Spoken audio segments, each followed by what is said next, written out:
তোরা মালাটুলি খেলছিস? মালাটুলি খেলছিস? এই খেলার নাম কি?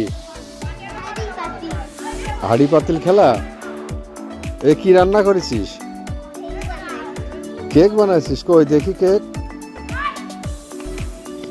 ওটা কি কেক?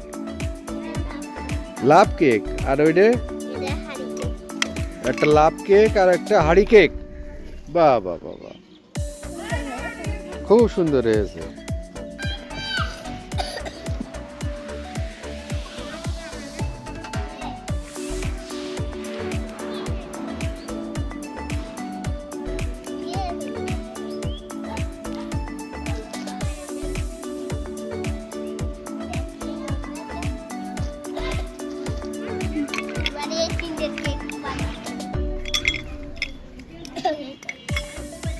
ওইগুলো দিয়েও কেক বানাবি?